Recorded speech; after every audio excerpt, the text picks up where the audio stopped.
I remember reading some articles in various media which were very critical of our movement and our founders. And it put some thoughts in my mind. What if this is wrong? What if this is not really true and that Reverend and Mrs. Moon are charlatans? And I had to wrestle with that. But the ideals were so strong, so rational to me, I just felt, no, it's true.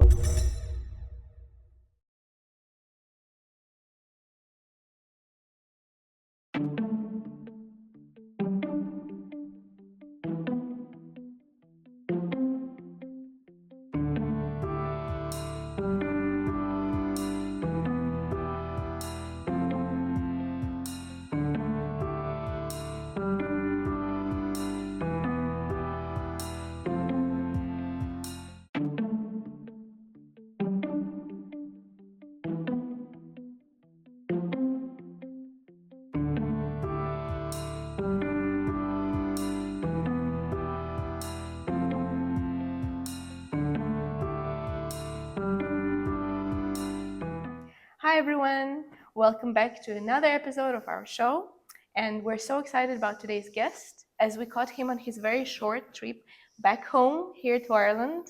He is very famous, well-known, and long-time member of the Unification Church. Jack, why did you spend so little time here in Ireland? Well, because my work took me overseas to the UK, United States, Russia, South and Southeast Asia, and other parts of the world. So I've been traveling much of my life in various mission jobs. Wow, were you happy to be back to Ireland? Always happy to come back Nice. to Ireland because I, of course, have my roots here. I grew up in County Mayo. I was from a family of 10 children, 5 boys and 5 girls. And the eldest child, son, passed away at the age of 2 years old. So we were basically 9 members. We had a very devout background in Catholic faith. And then at the age of 20, I became a member of Unification Church, following 2 other siblings into the church. Let's dive in a little bit into it. Can you tell us a little bit about your life? World is so different nowadays, right? What was it like back there? Well, life was very simple for me growing up. We grew up on a 30-acre farm. We did the normal things that children growing up on a farm do, from milking cows to feeding pigs and shearing sheep and all the kinds of things you do on a farm. We walked about 2 kilometers every day to primary school through the fields. And then there was no car, no TV, no telephone in those days. And we went to church every Sunday. We prayed the rosary every evening. We prayed before every meal. So our family was very devout in that way. And then from the age of 13 to 18, I was actually in a Catholic boarding school, which was run by the Diocese of Clonfert. Oh. And so my teachers were actually priests, mostly. And so I was totally sort of enveloped in the Catholic environment. And part of the reason I was there is, I think, because my mother was hoping that one of her boys might become a priest. And while I deeply respected and appreciated the education I got and the priests that were teaching, I just didn't feel that was my role in the future. So after leaving high school at boarding school, then I studied electronic engineering, computer science, and navigation in Cork City. And then it was while being in that study that I heard about the Unification Church through my younger brother and younger sister. And I went along to listen and find out what is it that they are doing now. I was so impressed. As soon as I heard the first presentation, it immediately touched my heart. And even more importantly, I would say, the people that I met, it wasn't that they were just believing some new idea or theology. Their very demeanor and attitude was something that I really was moved by. I felt their religion, their faith was very genuine, and that they were really living by what they believed. And I thought, these people are for real. And so after listening to the Divine Principle for several weeks after work, I decided this is what I want to do for the rest of my life. And I'm still here, You 51 are. years later. And we're very happy that you are here with us. But Jack, I can't help but ask, it's not that common for people that are already religious, and I hear you had a lot of religious background, to turn into another movement, another religion, because you already had God in your life. So obviously, I know there's a lot of core principles in this teaching, but for you, if you had to choose one thing that made you, I'm going to stay here and I'm going to build my life according to this. Well, the first thing was, God to me was a belief. But when I heard the divine principle, God became a reality. And how is that possible? I felt that the teachings about the creation, the duality of creation, connected to the Creator God, made it all so real. In other words, it wasn't like God is out there separate from His creation. God is totally embedded in His creation. It's just that we didn't see it. And so I felt that this was the best explanation I'd ever received. And I was grateful, and will always be grateful to my Catholic upbringing. That I will never forget. But there was something more needed in this modern, more scientific age. There needs to be more rational explanations about why there is a God. More than a belief or an opinion. We should have a reasonable understanding. There has to be a first creator, and a benign and purposeful creator. And so that's what I encountered when I met the divine principle. Yeah. It felt more real. Yes. The principle is a real life. Yes. Right. The concept of God is present in so many religions these days. How would you put it the way that people see it in the Unification Movement? That God is a loving, parental being. And the whole purpose of His creating human beings is that He wants to have children. A parent cannot be a parent unless they have children. It is children who give the parent their title. So when we say God is our father, but how can you be a father unless you have children, or a mother for that matter? So it's important that we understand this relationship between the creator and the created. And that's why I felt was one of the biggest insights for me, was that I could really understand in a much more substantial way that God indeed is not just a fearful Lord over His children, but actually a loving parent who is living entirely for the sake of His own children, human beings. And He gave us this beautiful planet Earth and the whole universe as our home while we are alive. So I thought, how much effort did this parent make before the birth of his children? Just like any parent, they prepare the room, the cot, the clothing, all kinds of things before the birth of their children. God Almighty prepared a whole universe, and particularly this planet Earth, to be exactly right by the time His children were to be born. And so when we understand this quality of our Creator, it's much more than a belief. I choose to believe or I choose not to believe. It's a real experience of a living, loving parent. That does sound really nice. Yes. I see a really interesting picture here. So we started with drawing this nice image of God being a loving parent and creating all this world for us. But then something happened and people failed, if I can put it that way. So how does such thing as redemption and punishment, if I may say, does it align in with the story? Yeah, of course, that was always a part of my belief as a Catholic, that somehow our first ancestors fell, and then we needed the salvation through Jesus.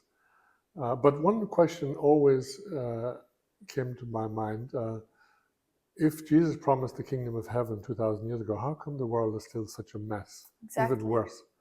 And so that was always a question in my mind. And I found in the divine principle a much clearer explanation about why, even so many years after the coming of Jesus Christ, the world is so messed up. And the concept was that in the time of Jesus, we received what we call spiritual salvation, but now we have the opportunity for complete salvation, which means that we can live our lives in such a way that we become divine beings, people who truly resemble God, and that on the time of our death, we move on to the kingdom of heaven in heaven, but ultimately we will build the kingdom of heaven physically here on earth as well. That's ambitious. As the Lord's Prayer says. Wow. Okay. I have to say though, from side of psychology that I'm studying, it sounds very real because, you know, we all say that the problems and things we experience in our lives often come from our parents, which by that I mean our physical parents. And here we see the ancestors making that mistake that, as you say, carries on into all people. That is interesting. Yeah, it's a very interesting thing to hear. And as we jump to the family here, let's talk about that. So Unification Movement families are building ideal families, as you said, in the kingdom of heaven on the earth. How is it going on in the real life? Challenging. However, I believe that without, as the Bible says, without a vision, people perish. So we actually need to have an ideal. But sometimes the practical realization of the ideal is not easy. It's never been. But I do believe that based on our understanding, it is achievable. And I think that will become more real as time goes by. Through our tradition of blessings, as we call them, we believe that God should be a central part of a person's life and a family life. And that if we can achieve that in reality, then we will build happier, healthier, and more joyful families. But not everyone succeeds. And that's just the reality that we have to deal with. That is true. How would you say your couple is different from any other couples? I'm hesitant to use different because it sounds like exclusivity, and religion has often been guilty Better. of too. Ideal families, huh, Jack? Are you married? Yes, I am. How long have you been? I've been married since 1989. My wife is from the United States. And I would assume she's a member of the Unification Movement Yes, as well? she is, yes. All right, so you guys there probably dreaming about building that ideal family we just talked with you about. How did it come around? Well, to be very frank, we believe in an ideal, but we marry reality. And of course, reality means having to bring a man and a woman together. That's the same for any marriage. But what is an advantage, I would say, in our case is that we're not just looking at each other, but we're looking together at a vision for our future and how our family should be.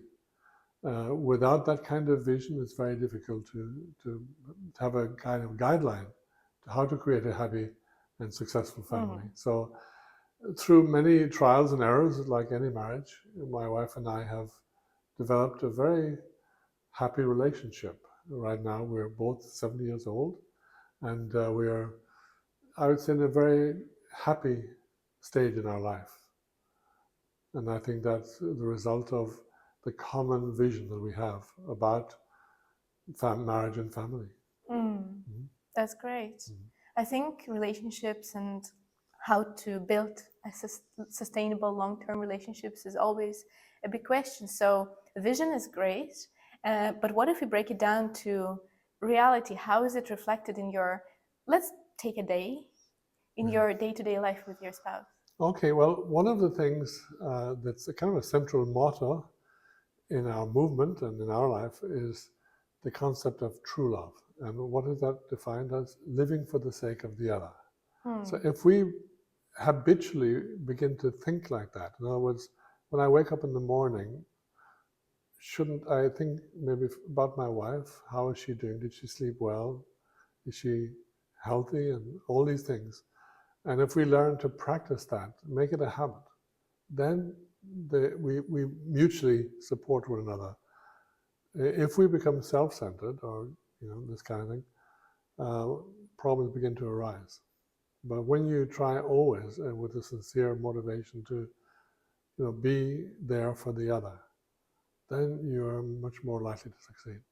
And I believe that's the root of where we're at right now. It sounds perfect. I live for your sake, you live for mine, and it's an ongoing, constant effort. That sounds really great. So Jack, we were talking about the nice feeling, amazing experiences that you had joining the Unification Church.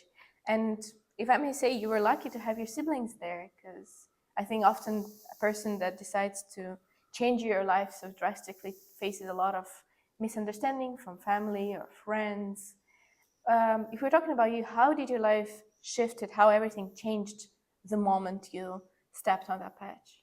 Well, basically, I would say, first of all, the truth of what I heard made a deep impression upon me because it gave clear guidelines about what is right and wrong. And I was at a point in my life where I was really questioning all the things that I had been taught as a Catholic, the issue of morality and various kinds.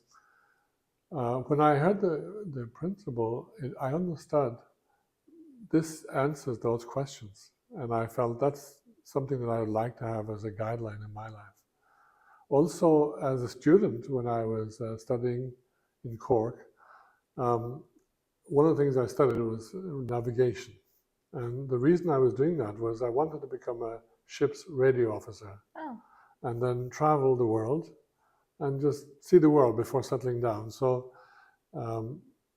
and here I thought, that traveling the world is okay, but you can really go astray when traveling the world. But I found there's an ideal here, which even if I travel the world, I can actually, do it and do it right. So when I joined the Unification Church, I didn't realize that I would end up traveling the world. Maybe I wasn't paid as much as I would have otherwise as a navigator on a ship, but nonetheless, I felt that was a great benefit also. At the time, of course, I didn't know that I was going to be traveling all over the world. So the big issue, though, is I found a way to live a more moral life, I would say. And that was always something that I felt inside, that life is meaningful if you can live a more moral life. I did not want to fall into a trap of promiscuity, drugs, all these things which were a big issue among my friends, actually, as a student. I felt I cannot take that path. And I felt then reinforced when I heard the divine principle. So. That sounds ideal. So you came to live a life of your dream, but there was another way path. leading there. Yes. Wow.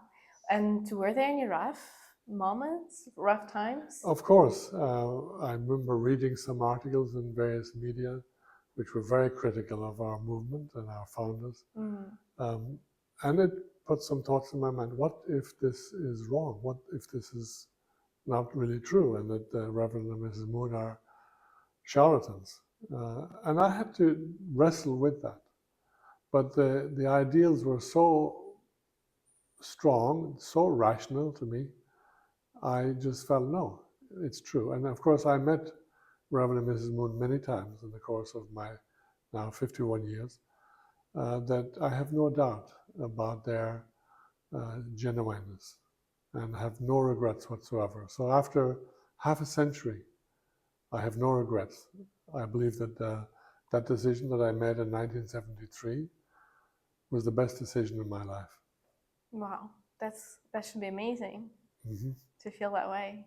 So, at the hard times when you're in doubts or there's some things coming at you, what would you say made you stay? We already talked why you joined, but a lot of people join and then they leave and all confused and unhappy. And here you are being absolutely content with your decision. So, what made you stay? Well, again, the strong belief in the ideal of principle, and also in the integrity of the founders of the Unification Church. And in my experience of traveling the world, meeting our members in all kinds of circumstances, whether from the jungles of Mindanao to the steppes of Russia to the south of India, wherever, or here in Ireland, where I also worked for some time, I just always felt the genuineness of the people and the conviction that they have about the belief that they now follow. So to me, that was a reinforcing experience. And of course, we talk about each other being like brothers and sisters in our movement. And I feel this is not just a cliche, this is a real experience. We do feel that way among each other. And so when you struggle with something, you can actually talk to somebody who very well understands because they share your vision, share your faith, and they're able to guide and support you in times of difficulty. You have a worldwide family. Indeed. Can you say that? Indeed. Wow, that's amazing. And I'm sure everybody would die to hear all the stories from all the different parts of the world you've been to. But maybe you can share some of the experiences you had with charitable work or peace work that Unification Movement is doing that changed people's lives. Well, one of the things that I'm more familiar with was when I lived in Moscow for 15 years. It was the time of the changing situation from being Soviet Union to becoming independent countries. And there was a great need, I would say, from educators for some kind of character education program to support the education system. Not teaching religion in schools, not that, because that's illegal, but a value system that can help young people guide their lives in a good direction. So I worked with the Russian, originally the Soviet and later the Russian Ministry of Education, to develop a program called International Educational Foundation. And of course, together with a whole team of people, we developed a program of materials which teachers could use in the school system. So we published books for young people from the age of 7 until 17. And it dealt with all issues that a young person goes through in their growth from childhood to adulthood. And at the same time also, given the situation of various faiths, for example, just within Russia alone, you have major faiths, Islam, Buddhism, Shinto, not Shinto, but in the far east of Russia, they have various Oriental faiths and Jewish faith, of course, and not to mention, of course, Orthodox faith. There was a real danger of some problems arising, as we saw even with Chechnya in the 90s. So we developed a part of the program was helping to inform young people about the various faiths. What are the basic beliefs? What are the family practices? What are the rituals and ceremonies? And so on. So that even at a young age, young people could grow up with an understanding of each other's faiths, not becoming suspicious, but to appreciate the differences in their faith. So this is something we developed, and we reached something like 50,000 schools in Russia and the former Soviet region of Mongolia with this material. And so this was a very important, I feel, very important project to help the country move from the communist system to, you know, as they would say, a more normal system. Yeah, that sounds very impressive. That was a really inspiring life journey you shared with us, so shortly though, but I mean, you guys sound like you were changing the world back in the days. I can see why it can be so inspiring for a young person like you that cares for the world to join such activities and projects. I can't say we live in an ideal world now though, right? It's not like I can't say we came any closer to building the kingdom of heaven, as you say, here on earth, and we see crises, wars. Even here in Ireland, there's quite a lot of problems going on in the society. Would you say so? So how do you look at that? Is there anything in the Unification Church activities or goals that inspires you these days? Yes, I think, again, going back to the vision that we have, because without a clear vision, we have no guideline about how to live our personal lives or how to have national directions and so on. So I think that that is what gives me hope always. And of course, you look around the world today, you can see just tremendous confusion in terms of gender, just to take one issue. Politics has now become very corrupt. And it seems like the whole world is falling apart. So for many people, it's like a very gloomy situation. Exactly. But the way I view that is that this darkness is like the darkness before a bright morning. And I believe that God has a providence and is moving that providence forward. And that we will begin to see an awakening, even in these years. Because sometimes people have to be taken to the edge of a cliff and look over and realize that's not where I want to go. And I think people will begin to look around more. And again, we will probably see an increase in people searching for a spiritual direction. They have tried all the material, physical, sexual, everything, probed everything, but yet have not found peace, have not found happiness. And I believe that they will begin to realize that only a return to spiritual values and visions can we solve the problems. So I see a lot of hope, in fact, even in this very dark time. I have been around the world, as I said, and I have a very realistic view of reality of the world. I flew one time from Singapore to Bangladesh, and I can tell you the differences between the two are stark. But even in that situation, you can see that God is moving in this world, I believe, today to bring about change. And I think that it will take more than politics, more than economics, but that people will begin to return to a more spiritual view about the future. And so I'm very optimistic. In fact, I often joke that, quoting the statement that we are incurable optimists, because we believe that we are living at a special time in history, and we have a principled perspective that is we're going to become a reality in our lifetime. Yeah, but you're not just optimist, though. You're realist, because Right.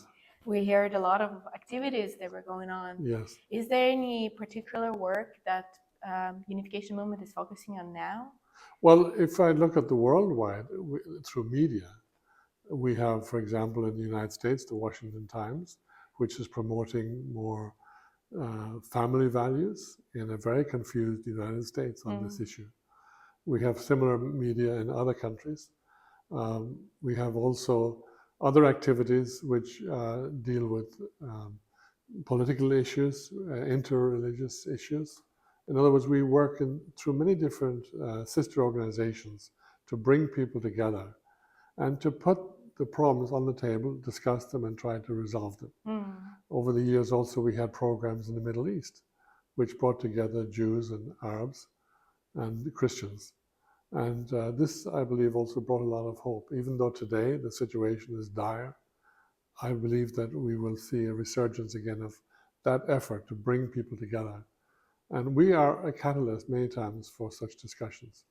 We have the issue of the Koreas that's related to our movement, founded in Korea, and have made a foundation there to bring about the reunification of North and South Korea. Right. So there are many issues going on that I feel will bring a lot of hope. Yeah. And as I say, we are living at a very difficult time in human history, but it is often at such times that the most dramatic changes take place.